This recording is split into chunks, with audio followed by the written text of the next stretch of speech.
엔비디아가 시총 3조 달러를 돌파했다. 비트코인이 7만 1,000달러를 돌파했다.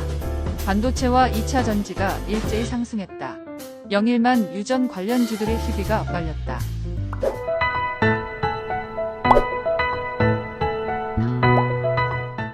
6월 6일 목요일 현충일 주식 시황입니다. 전일 뉴욕 증시는 큰 폭으로 상승했다. 다우존스는 96.4포인트 상승한 38,807.33포인트로 마감했으며 S&P 500 지수는 62.69포인트 상승한 5,354.03, 나스닥은 330.86포인트 급등한 17,187.91포인트로 마감했다.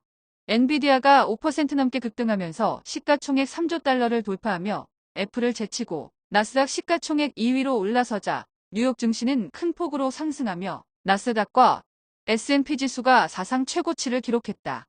고용시장의 둔화로 연준의 금리 인하에 대한 기대감이 커지면서 빅테크주들은 일제히 상승했는데 엔비디아가 5% 이상 급등하고 페이스북도 4% 가까이 급등, 마이크로소프트도 2% 가까이 급등세를 보이면서 나스닥 지수는 2% 가까이 급등했는데 엔비디아와 애플이 나란히 시총 3조 달러를 돌파하면서 마이크로소프트와 함께 3조 클럽에 입성했다. 엔비디아가 액면 분할 등 호재로 5% 이상 급등하자 AMD도 4% 가까이 상승하고 TSMC, 브로드컴, 마이크론 등이 6% 내외로 동반 급등하고 네덜란드의 ASML은 9% 넘게 급등하면서 필라델피아 반도체 지수는 4% 이상 급등했다. 최근 악재로 얼룩졌던 테슬라가 뉴욕 증시의 랠리에 힘입어 소폭 상승하고 리비안, 니콜라도 큰 폭으로 상승하면서 전기차 업계는 루시드를 제외하고 일제히 상승했다. 10년 만기 국채 수익률은 4.289%로 하락했고 2년 만기 국채 수익률도 4.731%로 하락했다. 원달러 환율은 1,373원으로 하락했고 서부텍사스 중진유는 배럴당 74.07달러로 상승했다. 비트코인은 7만 1,000달러대 초반으로 상승했고 이더리움은 3,800달러 중반대로 상승했다.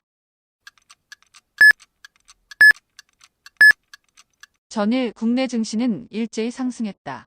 코스피는 전일 대비 27.4포인트 상승한 2,689.5포인트로 마감했으며 코스닥은 4.91포인트 상승한 850.75포인트로 마감했다. 그동안 매도세를 이어오던 외국인이 매수세로 돌아서면서 국내 증시는 모처럼 일제히 상승했다.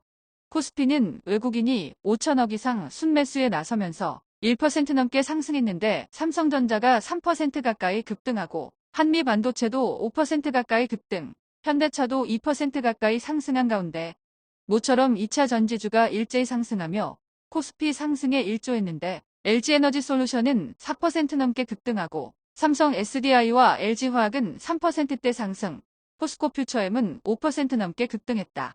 코스닥은 에코프로비엠이 6% 넘게, 에코프로도 4% 이상 급등하고 알테오젠, HLB 등 시가총액 상위 4개 종목이 일제히 상승하며 소폭 상승했다. 방산주는 기관의 매도세에 LI진엑스원을 제외하고 일제히 하락했는데 LI진엑스원은 UBS의 대량 매수, 중동의 방공망 수요 증가에 힘입은 목표가 상향 등 이슈로 장중 1% 넘게 상승세를 보였다. 중국 소비 관련주는 혼조세로 마감했는데 온라인 방판에 뛰어든 LG생활건강이 2% 가까이 상승하고 롯데관광개발도 1% 넘게 상승했는데 이번엔 매수에 성공했습니다. SM은 소속 가수의 루머에 대해 법적 대응을 하겠다고 밝히면서 4% 이상 급등했는데 SM을 제외한 다른 엔터주들은 일제히 하락세를 보였다. 저커버그 관련주는 솔브레인을 제외하고 대부분 상승한 가운데 선익시스템은 장 초반 13% 이상 폭등세를 보였는데 올레드 앞찾기 관련 신규 수주가 구체화되며 주가에 반영된 것으로 추정된다. 영일만 석유 관련주는 희비가 엇갈렸는데 송유관업체인 동양철관은 3일 연속 상한가를 기록 중이고 LPG용기 밸브 업체인 화성밸브도 14% 이상 폭등하며 3일 만에 2배 가까이 치솟고 한국가스공사도 11% 가까이 폭등한 반면 흥부석유와 대성에너지 등은 큰 폭으로 하락했다.